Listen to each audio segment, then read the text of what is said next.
Assalamualaikum warahmatullahi wabarakatuh. Halo teman-teman, perkenalkan nama saya Ervina Dini Puspita dari kelas 9I. Di sini saya akan mempresentasikan materi pembelajaran agama bab 3, yakni indahnya etika pergaulan dan komunikasi Islam. Tahukah kalian sesungguhnya Allah Subhanahu wa taala sangat mencintai keindahan, sebagaimana Rasulullah SAW bersabda, yakni Innallaha jamilu wa yuhibbul jamal, yang artinya sungguhnya Allah Maha Indah dan mencintai keindahan. Dalam hadis tersebut menjelaskan tentang Allah SWT Maha Indah dan mencintai keindahan, serta keindahan akhlak merupakan cerminan kesempurnaan iman seseorang.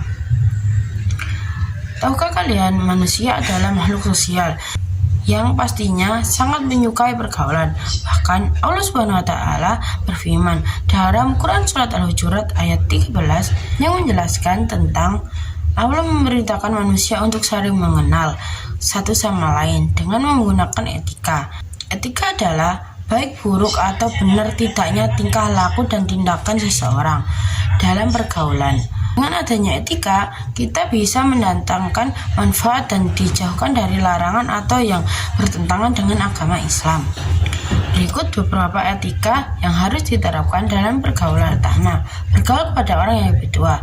Berikut adalah etika-etika dalam bergaul kepada orang yang lebih tua. Pertama, mengucapkan salam apabila bertemu. Kedua, menjaga tutur kata dan sopan santun. Ketiga, mendengarkan dan mengikuti nasihat dalam kebaikan. Keempat, bersyukur atas kebaikan merawat dan membesarkan kita. Kelima, yakni menjenguk atau merawat orang tua yang sedang sakit. Keenam, mendoakan mereka dan bersikap rendah hati. Kedua, pergaulan dengan teman sebaya. Berikut adalah etika-etika dalam bergaul dengan teman sebaya. Pertama, yakni mengucapkan salam apabila bertemu. Kedua, saling memahami kelebihan dan kekurangan masing-masing. Ketiga, mendoakan dan tolong menolong. Keempat, saling mengingatkan dalam hal kebaikan.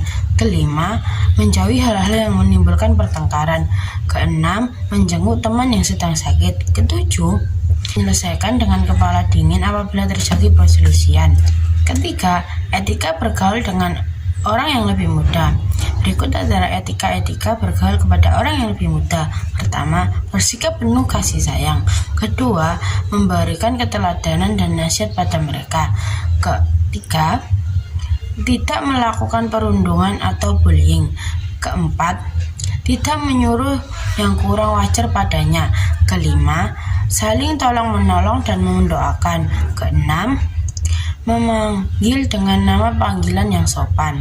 Keempat, etika pergaulan dengan lawan jenis. Dalam Islam menjelaskan bahwa Islam melarang laki-laki dan perempuan yang bukan mahram untuk berduaan tanpa pendamping mahram demi menjaga kehormatan dan mencegah perbuatan maksiat.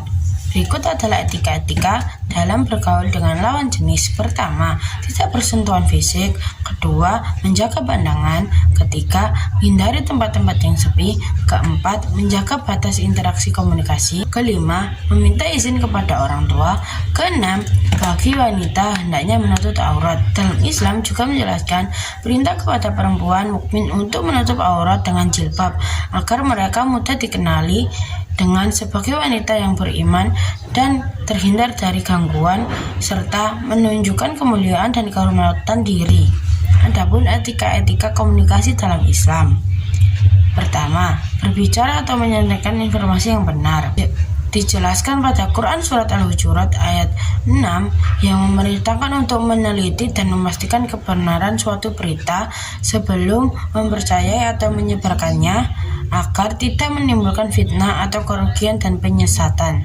Perintah bahwa dalam menyampaikan informasi secara langsung maupun tidak langsung dalam media sosial harus dilakukan dengan benar, tidak merekayasa atau memanipulasi fakta sebenarnya. Kedua, menyampaikan dengan bahasa yang santun. Demikian juga dijelaskan dalam salah satu sabda Rasulullah SAW, yaitu anjuran untuk berkata baik atau diam jika tidak memiliki perkataan yang baik sebagai wujud keimanan kepada Allah Subhanahu wa taala dan di akhir. Adapun etika berkomunikasi di media sosial, pertama, mulai dengan sapaan dan salam. Kedua, perkenalan diri. Ketiga, menggunakan kata-kata yang tepat dan sopan santun. Keempat, mengucapkan maaf ketika membuat kesalahan dan saat menyampaikan ide sebagai bentuk kerendahan hati. Kelima, menghargai privasi orang lain. Keenam, menghindari memposting atau komentar yang berisi hasutan. Ketujuh, akhiri dengan terima kasih atau salam. Ketiga, memberikan respon dengan kata-kata yang baik atau kalimat thayyibah. Kelebihan dari kalimat thayyibah yakni indah, enak didengar, ketika diucapkan mendapat pahala sebagaimana dalam firman Allah Subhanahu wa taala dalam Quran surat Ibrahim ayat 24-25, yaitu menegaskan bahwa keimanan yang kuat dan tulus akan memberi manfaat terus-menerus serta menjadi sumber kekuatan bagi para mukmin untuk hidup.